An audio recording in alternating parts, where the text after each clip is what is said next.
What's up guys, this is Jeff and today I want to show you how to assemble this bike. If you haven't already watched the bike review, you can find it through the card at the top of this video or the link provided in the description section below.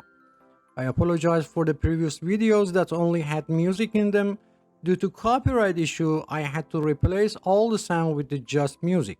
However, as I promised, I've created a new video that includes explanation and a closer look at the bike. Although, as Moody6 commented, even without explanation, the video itself is self-explanatory. Thanks for all supportive comments. I hope this video will help you during the assembly process.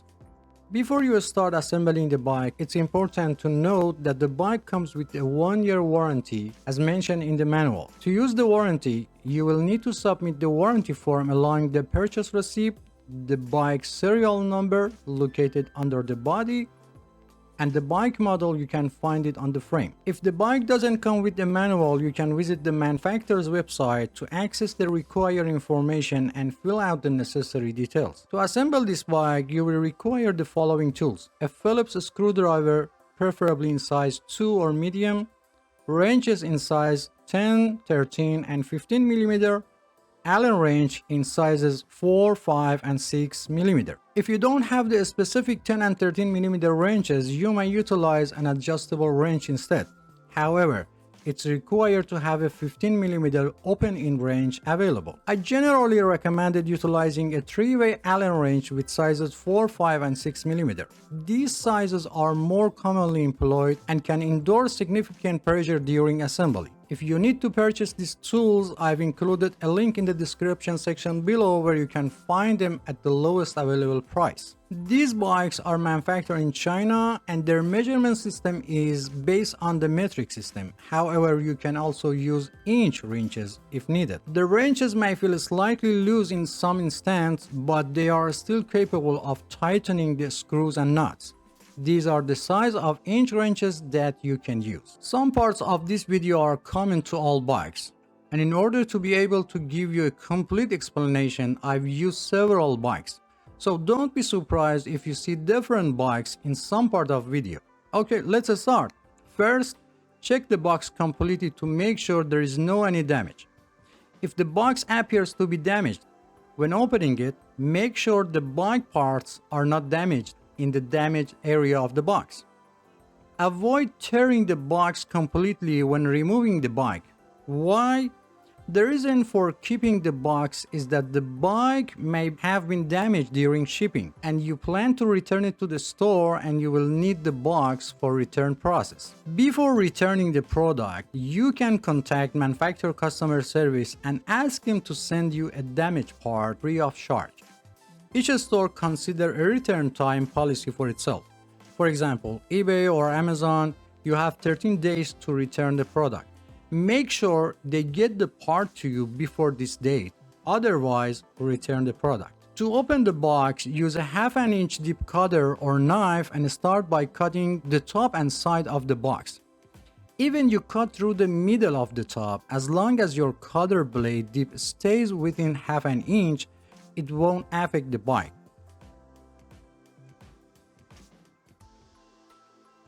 After opening the box, visually inspect the internal components including the wheels, front fork, rear derailleur, and handlebar to make sure they are free of any damage.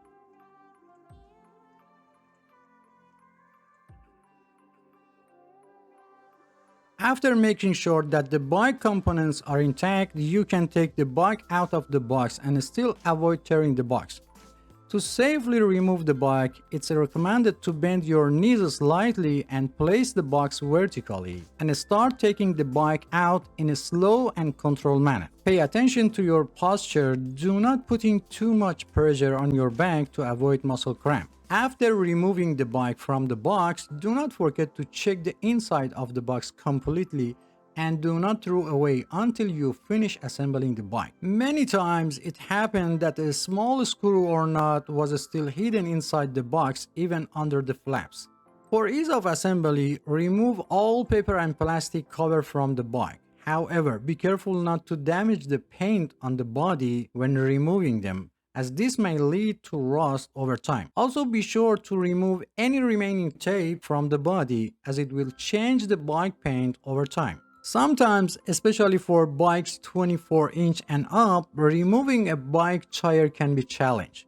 Be careful not to apply too much pressure when trying to remove the tire, because it can lead to bend or broken spoke. To successfully remove the wheel, gently push the bike forward and backward while rotating the tire in the same direction to release. In the comments of my previous video, some have asked why I don't use a bike assembly tripod.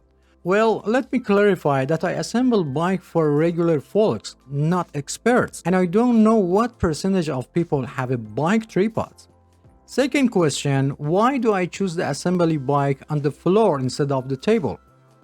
While a smaller bike like 12 or 16-inch may be manageable on the table, but when it comes to the larger bike like a 24-inch and up, it's a whole different story. Attempting to assemble such a bike on the table would be like trying to fit an elephant into the matchbox. Someone else suggested that I should install the bike seat and handlebar first, and then turn the bike upside down to install the front wheel. Dear friends, you have the freedom to choose any assembly method you prefer. There is no limitation. However, with your approach, you would need to readjust the seat and handlebar setting once the bike is returning to its upright position. I would appreciate your comments on this matter, as it would be helpful to determine which method is easier overall. For easier assembly, you can lean the rear wheel against a wall or other object. Find the correct direction of installing the fender by turning the fork. The curve of the fork should be inward. If present, remove the plastic from the end of the fork. Remove the fender retaining bolt from the fork and place the fender.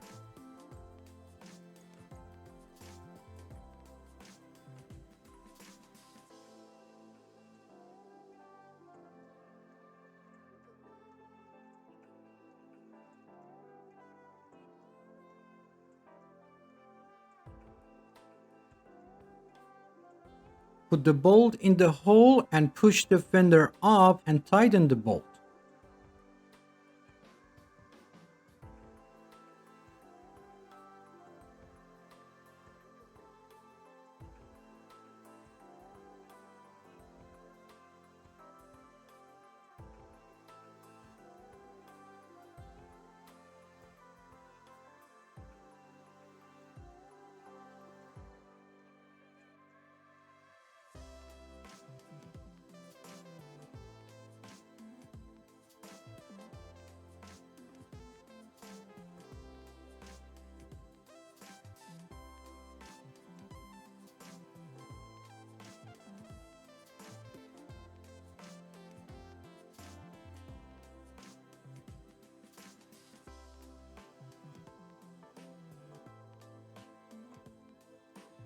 Remove the head nut and wheel retainer from both sides of the axle. Check the tire, and if available, find a direction of rotation of the tire. Lift the bike frame and place the wheel axle in the fork, and then open the kickstand. You will notice that the bike is stable, although it's best to always keep one hand on the bike just to be sure. There is a hole at the end of the fork. Insert the wheel retainer into the hole and tighten the head nut by hand. In only a few limit models, only washers are used for the wheel retainers. Repeat the same process on the other side. If the rim is warped or bent, I made a video on how to fix it, and I've put the link in the description section below. Now align the wheel in the center of the fork and slightly tighten the head nut on the one side. Tighten the nut slightly on the other side, and finally tighten the head nut on each side completely. And don't forget to check the alignment of the wheel during the process. If the fork was bent and you couldn't put the tire in the fork, I made a video and I've put the link in the description section below how to fix it.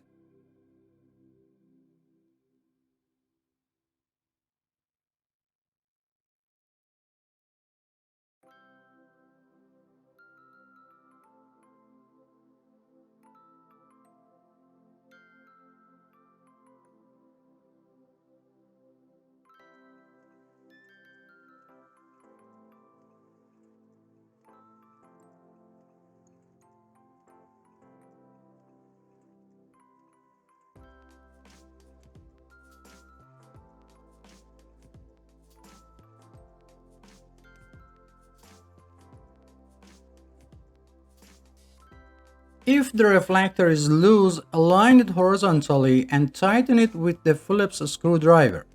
However, be careful not to over-tighten the screw because it may cause the reflector to break.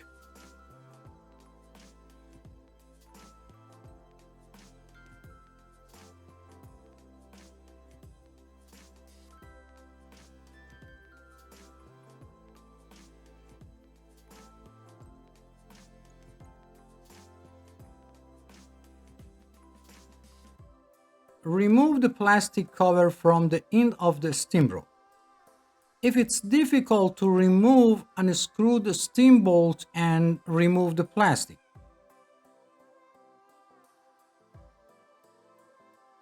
Place your finger on the steam bolt and insert it into the head tube.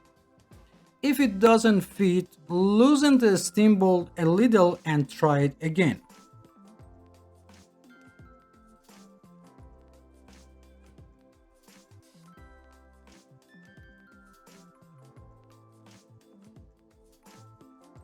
The height of the handle is adjusted.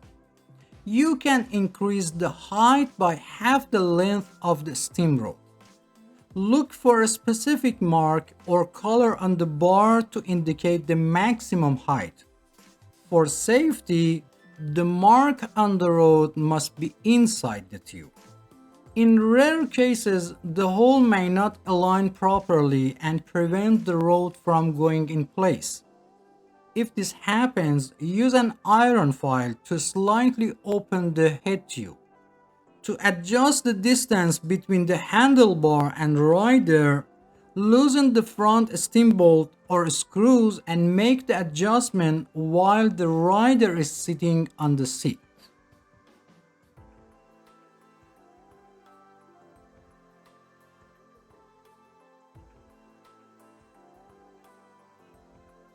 Align the tire with the handlebar and tighten the screw on the stem to secure the handlebar in place.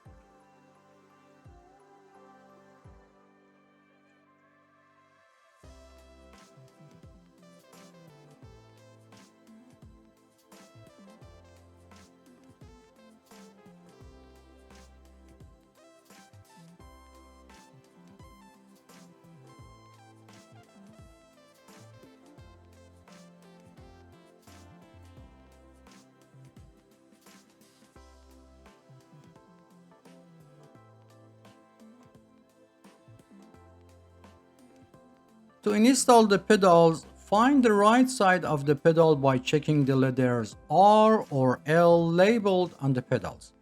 If there is no label, look for engraved letters on the bottom of the metal part.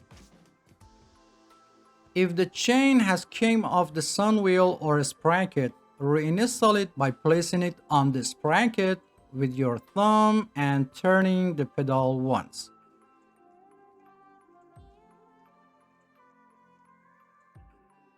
Install the pedal by hand only, without touching the threads and without using tools. Be careful to install the pedal vertically on the crank arm to avoid damage to the pedal and crank threads. For the left side, turn it counterclockwise, or easy way, turn it toward the front of the bike. After making sure the pedal is in the correct position, turn it a few times by hand, then while holding the rear wheel, use a 15mm wrench to tighten it. In rare cases when the pedal cannot be installed, first install the pedal on the other side.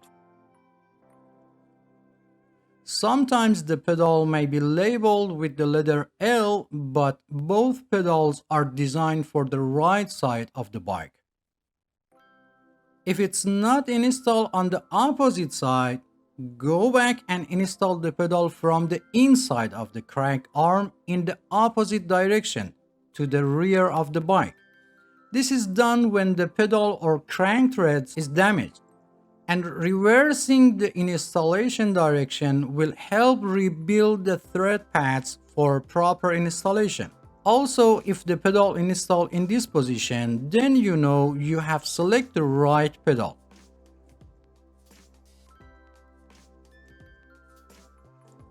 After installing the pedal for one side, repeat the same process for opposite side and make sure that the direction of rotation of the pedal is clockwise or toward the front of the bike. It doesn't matter if it's right or left, always install them toward the front of the bike. If your wrench gets stuck after tightening the pedal, to remove, push the wrench toward the outside of the crank arm and release it at the same time. As you watch the video, I want to share something with you. When people take the time to publish a video on YouTube, their goal is to share their information with others and they need support. Your subscribing means supporting the person or the channel to share videos. So please subscribe to the channel for support me. When you watch a video and use it information, giving a like tells the creator of the video that your video was helpful and useful. And this like encourages them and it's helped the video maker a lot to make more and better video for you. So don't forget to like the video. And if you post a comment and express your feeling toward the video, it's a sign of your generosity that you are showing to YouTuber in return. And finally, sometimes I get good discounts and I will share them on the channel. If you want to be able to use it during the discount period, turn on all notifications to be the first. And thanks for watching.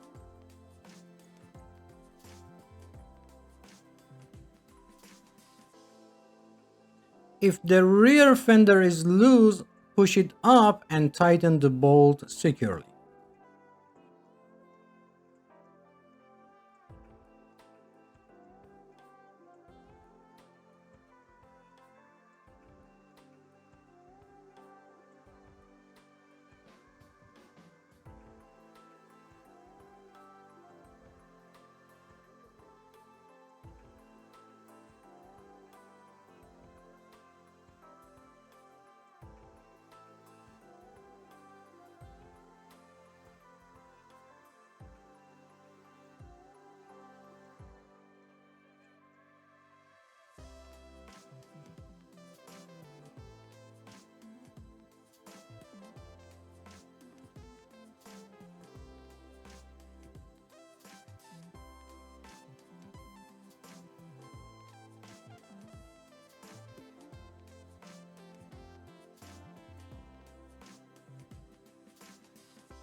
If necessary, loosen the two nuts holding the seat clamps and place the seat post in place and in a vertical position.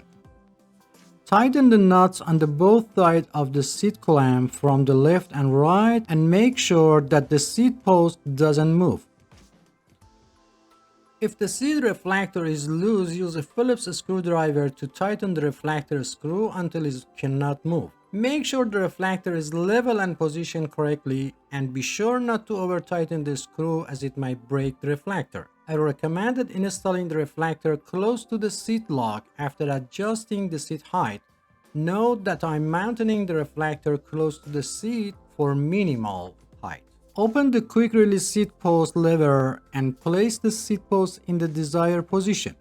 While holding the quick release seat post nut with one hand, turn the quick release seat post lever a few times with the other hand until it feels tight. Close the quick release seat post lever regardless of height and direction of the seat and test the movement of the seat. If the seat still moves, open the quick release seat post lever. While holding the quick nut, rotate the lever one full turn and test again.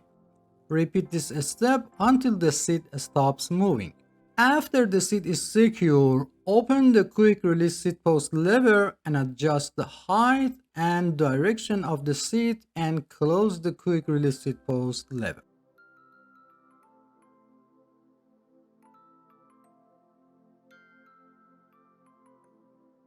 If the seat continues to move after locking, you may need to tighten the seat clamp nuts. Also, if the seat angle needs to be adjusted, loosen the seat clamp nuts a little, change the seat angle, and tighten the nuts again. The height of the seat can be adjusted according to the two age group of people under 18 years old and people over 18 years old. It's important to keep in mind that the body continues to grow until about 18 to 25 of age and then growth slows down. For children under 14, it's recommended to buy a slightly larger bike to accommodate their future growth and choose the right size for people over 18 years old. It should be noted that the age alone is not a determining factor and body size and proportion are more important. Some people may be 10 years old but have the same body size as a 13 years old. For bikes with training wheels, it's enough for children's toes to touch the pedals and they can turn them. For bikes without training wheels, the seat height is considered appropriate if toes can touch the floor while sitting on the seat, or one foot should be firmly on the ground while the heel of the other foot is flat on the pedal, or one foot should be on the ground while the toes on the other foot are placed on the pedal and the foot is slightly bent. If for any reason the seat post falls into the seat tube, turn the bike upside down and gently tap the bike body to remove the seat post.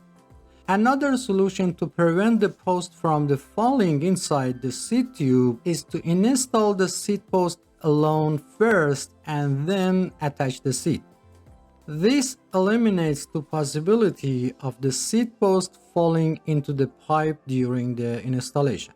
At the end, it's necessary to check the work done and make sure that all bolts and nuts are properly tightened. When inflating tires, some people inflate the tire to the amount of air indicated on the tire. However, it's important to note that the value displayed on the tire represents the maximum air pressure that the tire can withstand. For most bikes, the recommended air pressure is between 25 to 35 psi. In another way, after inflating to 20 psi, sit on the bike to check the tire pressure. If the tire is not fully inflated, increase the amount of the air. Remember, the weight of the cyclist determines the amount of the tire inflation. To inflate the tire, first remove the valve cap and then put the air pump head on it. Sometimes this is difficult because by pressing the tube valve, the valve goes inside. If the tire is slightly inflated, first deflate it completely. Press your thumb on the back of the valve and place the air pump head on it. Inflate the tire halfway and make sure the tire is still on the rim. If part of tire pops out, release some air pressure, put the pops out area back inside the rim and reinflate it again.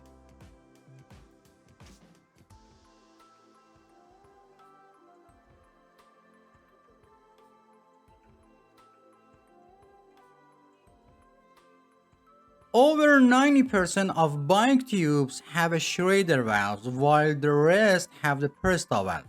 For Presta valve, you either need an air pump that supports this type of valve or you need a converter to conversion Presta valve to Schrader valves.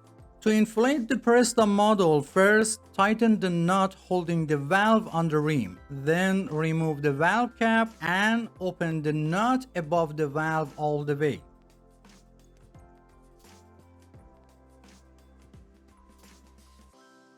Install the converter on it and inflate it like Schrader valve.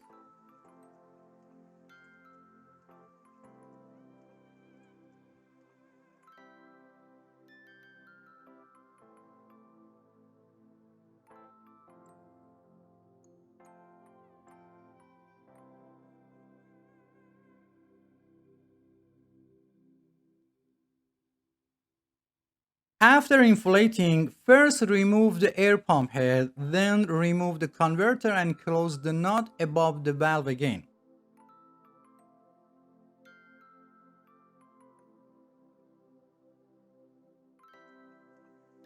And finally, put the cap on the valve.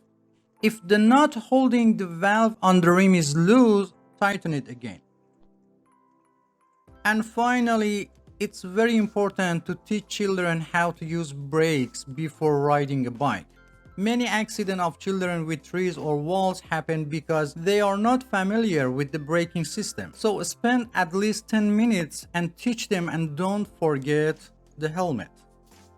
If you have any question, please provide specific details or timestamp from the video so I can better understand your question and provide faster help. If you enjoy the content, please subscribe to the channel for support me and turn on all notifications to be the first to know about new videos. Feel free to visit other parts of the channel. Thanks for watching and don't forget to hit the like button. Until next video.